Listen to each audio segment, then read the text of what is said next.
आज गोटे हितवाणी सकाळु आपण मानक अवगत करूची।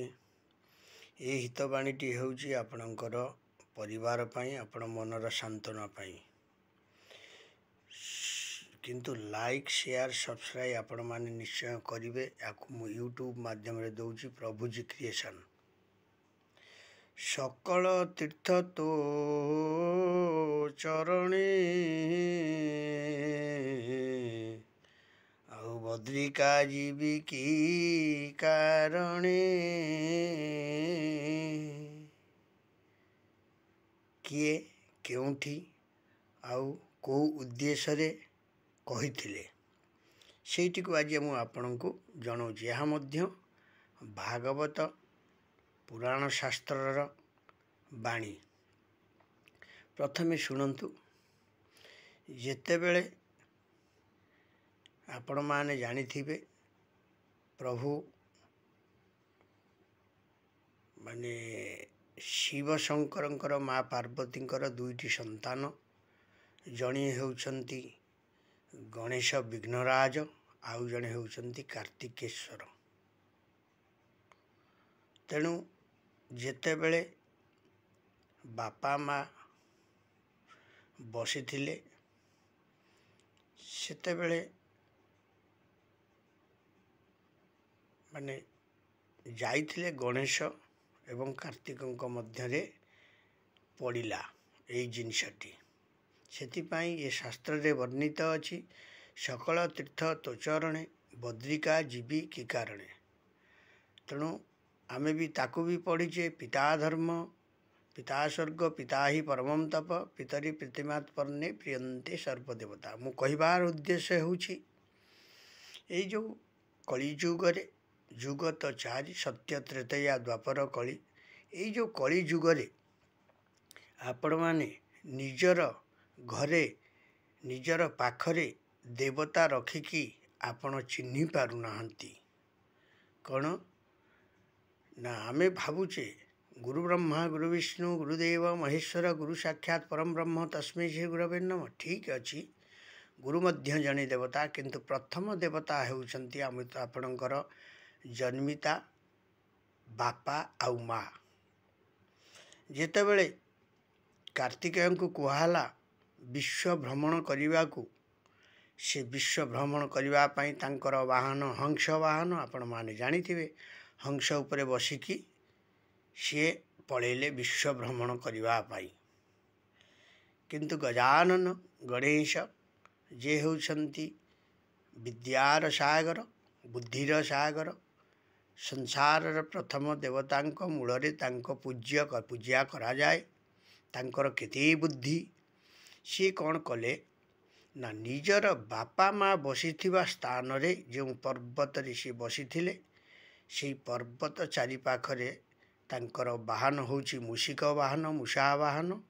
से मूषिक वाहन को नेकी से टुंगपुणी तांकर से पर्वत चारि पाखरे बुली आसिले। आसिकी बसिछंती कौटी ना आगे बसी जाइछंती बापा माँ को पाखरे। कार्तिकेय बुलिकी आसिले कहले कौन ना किरे तू कौन एठी बसिछु आउ मु तो एते बाट विश्व भ्रमण करिके आसिली। कहला मु मध्य विश्व भ्रमण करिके आसिछि। किए कहले गणेश कहले कार्तिकेय को जेहेतु बड़ भाई तेणु तांको कहले कौन ना मु भी मध्य विश्व भ्रमण करिके आसी। किरे तू एठी बसिछु एई मूषा वाहन टिकी वाहनटे ताकू नेकी तू कुआडे विश्व भ्रमण करिके आसिलु। ना मु विश्व भ्रमण करिके आसी सारिछि कहिकी पचारिले बापा माँ सेठी बसिथिले। माने सेठी पई बुद्धिदाता सिद्धिदाता ज्ञानदाता गणेश बोली समस्ते आज पूजा करंती। केमिति बुलिकी आसिलु ना मु मोर बुली आसिली। ना कोठी बुलिकी आसिलु ना मु तो मोर विश्व सारा बुलिकी पळे आसिली। केनु से विश्वर आख्या देले निजर बापा माँ को। बापा माँ को चतुर्पार्श्वरे से बुली आसिले से टिकी वाहन मूषिक वाहन को नेकी कहले मु विश्व भ्रमण करि आछि। तेणु या धरु आमर शिक्षा लाभ करिबार अछि। सेठी कार्तिक हारिथिले ଗଣେଶ ଜିତିଥିଲେ। ତେଣୁ ଗଜାନନ ସେ ବୁଦ୍ଧିଦାୟକ, ସିଦ୍ଧିଦାୟକ, ଗଣଦାୟକ, ସେ ମଧ୍ୟ ହାରିଥିଲେ। ହାରିଲା ପରେ ସେ କହିଥିଲେ କ'ଣ ନା ସେ ବିଶ୍ୱକୁ ଶିକ୍ଷା ଦେଇ ଯାଇଥିଲେ, ବାପା ଆଉ ମା, ପିତା ଆଉ ମାତା, ଇଏ ହେଉଛନ୍ତି ସର୍ବଦେବତା, ସର୍ବ ଅଗ୍ର ଦେବତା ହେଉଛନ୍ତି ଏମାନେ। ଆଉ କଳିଯୁଗରେ ଯେବେ ଆପଣମାନେ ବାପା ମାଙ୍କର ସେବା କରୁଥିବେ, କୌଣସି ମନ୍ଦିରକୁ, ଦେବାଦେବୀ ମନ୍ଦିରକୁ ଯାଆନ୍ତୁ, ଜଗନ୍ନାଥଙ୍କ ପାଖକୁ ଯାଆନ୍ତୁ, ସର୍ବଶ୍ରେଷ୍ଠ,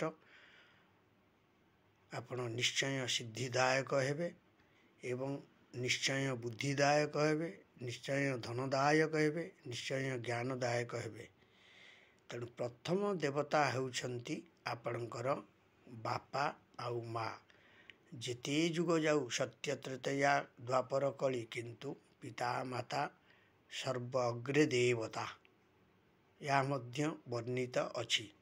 ଏହାଦେହରୁ ଆପଣ ଯେବେ କିଛି ଶିକ୍ଷା ଲାଭ କରନ୍ତି, ତାହେଲେ ନିଶ୍ଚୟ ଏ କଳିଯୁଗରେ ବାପା ମାଙ୍କର ସେବା ଆପଣ ପ୍ରଥମେ କରନ୍ତୁ।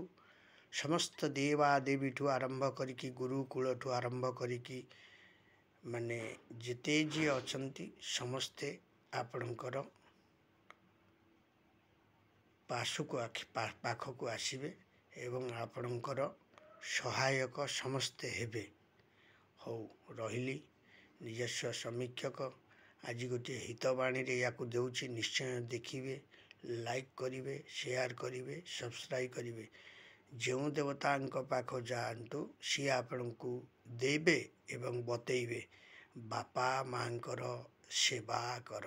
କଳି ଯୁଗରେ ଯେବେ ଜିତିବ, ହୋଇବ ଅମର, ତାହେଲେ ବାପା ମାଙ୍କର ସେବା କର। ପିତା ମାତାଙ୍କର ଆଶୀର୍ବାଦ ବଡ଼ ଆଶୀର୍ବାଦ। ଜୟ ଜଗନ୍ନାଥ। ପ୍ରଭୁ ଆଚାର୍ଯ୍ୟ ଭୁବନେଶ୍ୱର। ଯେବେ ଦୋଷ ଥାଏ ତ୍ରୁଟି କ୍ଷମା କରିବେ, ଆଉ ଲାଇକ୍ ସେୟାର ସବସ୍କ୍ରାଇବ୍ ଟିକେ କରିବେ। ଜୟ ଜଗନ୍ନାଥ, ଜୟ ଜଗନ୍ନାଥ, ଜୟ ଜଗନ୍ନାଥ।